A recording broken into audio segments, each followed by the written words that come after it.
If you want to understand the true intensity of the Middle East crisis, forget diplomatic press conferences, forget the speeches at the UN, and honestly, forget the price of crude oil.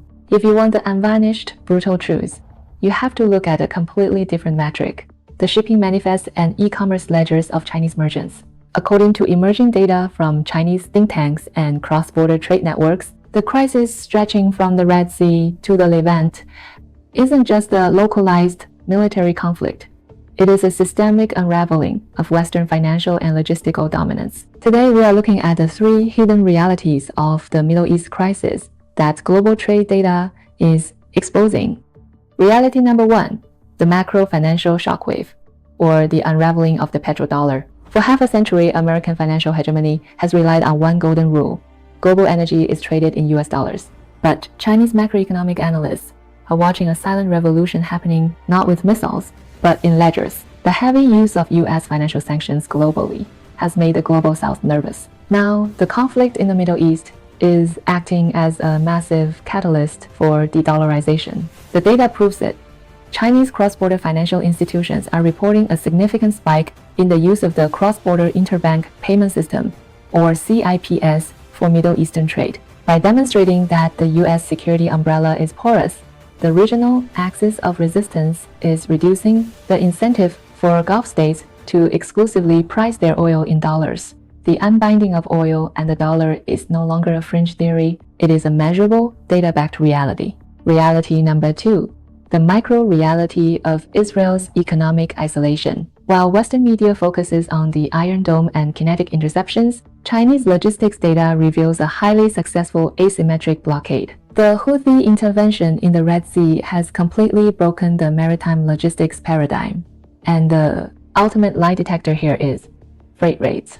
Because commercial ships are being forced to reroute around the Cape of Good Hope, transit times have increased by up to 2 weeks. The result? Thousands of Chinese merchants on platforms like Alibaba and AliExpress are simply halting shipments to Israeli ports, citing force majeure, unforeseeable, and avoidable events. The port of Eilat, Israel's gateway to the Red Sea, reported an Bashu to Bashu% drop in activity, which perfectly matches the sudden plunge in Chinese export manifests. Israel's economy relies heavily on global imports. IT's adversaries don't need to defeat its military. They just need to make the cost of doing business prohibitively expensive. Finally, reality number three, the disconnect between rhetoric and reality. On Chinese social media, there's a dark, satirical joke about the current dilemma facing the US and Israel. It goes like this: the most rational move would be to secretly pay reparations to Iran while publicly declaring a decisive victory. It's a joke, but it cuts to the core of a strategic nightmare: the mathematics of asymmetrical attrition. When a US Navy destroyer fires a 200万美元 interceptor missile to shoot down a 2万美元 drone, the long-term financial trajectory is disastrous. Chinese analysts view this through the lens of Mianzi face and prestige versus lazy substance and reality. Because of domestic politics, both the US and Israel must project absolute strength and uncompromising resolve. They have to save face. But behind closed doors, they are bleeding substance, absorbing massive, unsustainable economic costs. To maintain the illusion of deterrence, capital is fundamentally risk-averse.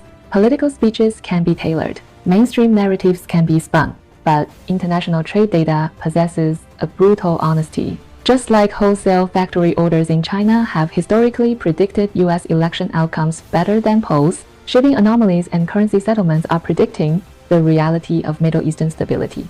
The global order is shifting toward multipolarity. And if you want to know what's really happening on the ground, just follow the freight.